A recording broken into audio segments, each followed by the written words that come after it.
क्षमा करें, परंतु ये जो हमारे लाल जी का जो स्वरूप है ना, ये तब तक ठाकुर जी धारण नहीं करेंगे जब तक उनको विरह नहीं होगा। या तो गोवर्धनवासी सांवरे, या फिर गोपी गीत, या फिर श्री किशोरी जी का कोई भी प्रेम भाव जिसमें ठाकुर जी किशोरी जी को याद करें, ऐसा भाव जब तक मैं नहीं गाऊंगा तब तक ठाकुर जी जगन्नाथ बनेंगे ही नहीं। ये मैंने प्रत्यक्ष अनुभव किया। इसी श्रृंगार में जो पूर्व पीछे विराजमान है, मैं ठाकुर जी को नेत्र धराऊं और जैसे ही गोद में तैयार होते हैं, जैसे ही ठाकुर जी को ऐसे देखूं सोई नेत्र गेड़ दें। ठाकुर जी को नेत्र धराऊं, जैसे सीधे करूं तो भुजा गेड़ दें। कभी कुछ करें, कभी कोई श्रृंगार गेरें। तब पता नहीं क्यों एकांत में बैठा था, नीचे सब व्यवस्था हमारे घर में रथ यात्रा की, सब लोग तैयारी में लगे थे और मैं कहूं लाल जी तैयार है, जाओ, नीचे सब प्रतीक्षा कर रहे हैं। तब अंदर से ही भाव आया कि श्री जगन्नाथ जी जगन्नाथ बने कैसे? जब विरह हुआ ब्रज का, जब ब्रज की याद आई, रोहिणी मैया जब सारी पटरानियों को कथा सुना रही थी और उस कथा को सुनते हुए जब सुभद्रा, बलभद्र और श्री कृष्ण तीनों प्रेमाश्रु बहाने लगे और स्मरण करते करते करते ब्रजवासियों की याद में तीनों की भुजाएं खड़ी हो गई कि लाओ कोई ब्रजवासियों को हृदय से लगा दो। और उस समय प्रेम की 10वीं अवस्था पार हो गई और श्री द्वारिकाधीश का विग्रह ही पिघल गया। तब जगन्नाथ प्रकट हुए। तब मन में भाव आया, मैंने कि ऐसे नहीं बनेंगे ये जगन्नाथ। तो जब ब्रजवासियों की याद आएगी तभी ठाकुर जी जगन्नाथ बनेंगे। 3 भाव सुनाए, गोवर्धनवासी सांवरे, दूसरा सुनाया गोपी गीत। परंतु इन दोनों में विरह ठाकुर जी की याद में है। ठाकुर जी को याद आए वो कैसे गवे? तब एक हमारे ब्रज का भाव है जो स्वयं ठाकुर जी किशोरी जी की याद में गाते हैं। राधे राधे करुणामयी कृष्ण प्यारी, मेरी सुधली जो श्री वृषभानु दुलारी। हे मनोहारिणी रासेश्वरी रसरूपा, हे मनोहारिणी रासेश्वरी रसरूपा, हे ब्रजवासिनी ब्रजभामिनी ब्रज की भूपा। राधे राधे करुणामयी कृष्ण प्यारी, मेरी सुधली जो श्री शुभानु। और ये भाव बस 2 पंक्ति सुनाई और मानो थोड़ी देर के लिए हृदय बड़ा शुभित हो गया, बड़ा द्रवित हो गया। और जैसे ही ठाकुर जी का श्रृंगार करके मैंने पुनः ऐसे उठाए तो ठाकुर जी जगन्नाथ बन के हमारे गिरधर लाल भये जगन्नाथ। हमको भले ही खूब सुख दे रहे हैं श्री जगन्नाथ जी, परंतु जगन्नाथ जी बड़े विरह में हैं, किशोरी जी के विरह में, ब्रजवासियों के विरह में। तब श्री जगन्नाथ प्रकट भये।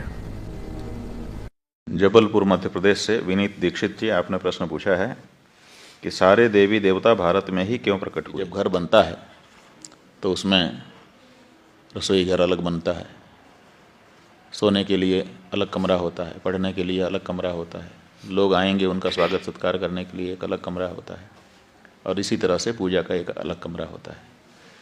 तो आपके सभी कमरों में भगवान नहीं रहते।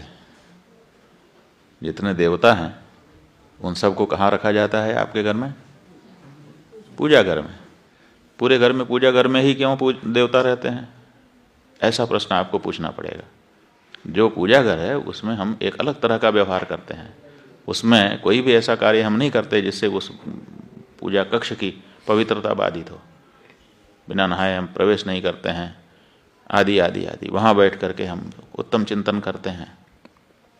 तो ये सब जो बात है, पूजा घर की पवित्रता को बनाए रखते हुए उसमें भगवान को विराजमान किया जाता है। ऐसे ही जैसे आपका घर है, ऐसे ही ये विश्व भी भगवान का घर है। अब उसमें कहाँ रहना है? जहाँ लोग पवित्रता से रहते हों, पूजा घर हो। तो ये पूरे विश्व का पूजा घर है भारत, और इसीलिए इसमें देवता दिखाई देते हैं आपको। নমস্কার। ওম নমো ভগবতে বাসুদেবায় নমঃ। অথ ধ্যান নারায়ণং নমস্কৃত্যং নরং চৈব নরোত্তমং দেবীং সরস্বতীং ব্যাসং ততো জয়মুদীরয়েৎ।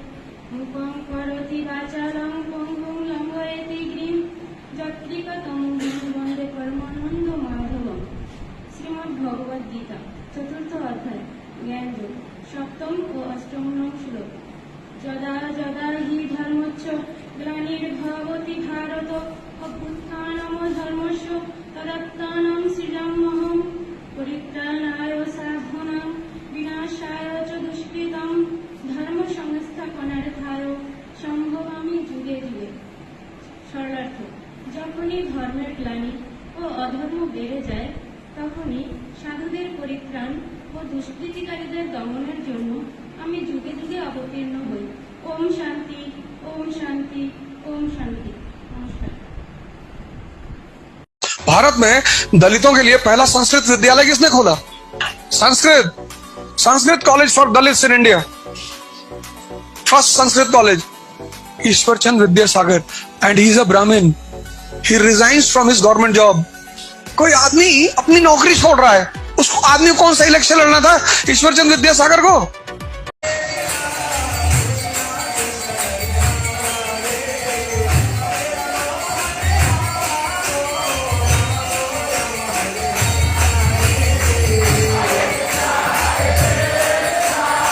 रूप गोस्वामी पाद कहते हैं, प्रभु यदि आप मेघ हो, एक स्थान से दूसरे स्थान वृंदावन में एक घर से दूसरे घर जाने वाले सतत चलायमान मेघ हो, मेघ जिस प्रकार कृष्ण वर्ण का होता है, आप कृष्ण वर्णीय मेघ हो, मेघ जिस प्रकार रस से भरा है, आप रस लीलामृत वर्षा करने वाले रस भरे रसराज कृष्ण हो, यदि आप मेघ हैं प्रभु तो हम भी चातक हैं।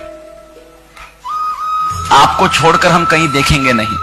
चातक वो होता है सूखने को तैयार है, प्यासा मरने को तैयार है, पर इस जगत का गंगा जल भी नहीं पिएगा, और गंगा जल में गिर भी जाए तो चोंच ऊपर करके मरेगा। तो हे प्रभु, इस जगत का गंगा जल रूपी आप भोग वृत्ति भी हमें दे दे, भोग आकर्षण भी दे दे। हम नहीं पिएंगे माने नहीं पिएंगे, मरने को तैयार हैं, चोंच ऊपर करके मरेंगे, पर आपके होकर मरेंगे। आप मेघ हैं तो हम चातक हैं, जन्म जन्मांतर थे, हैं और रहेंगे। और आप यदि वर्षा ना करो, वज्रपात मारकर हमें दंडित करो, अथवा केवल हमारे पुकार को सुनकर चले जाओ, अथवा कोई और चातक को पानी पिलाओ हमारे सामने, कोई बात नहीं प्रभु। आश्लिष्यवा पादरतम विनष्टुमा, आप जो चाहे करो, आप ही हमारे मेघ हैं और हम ही आपके चातक हैं।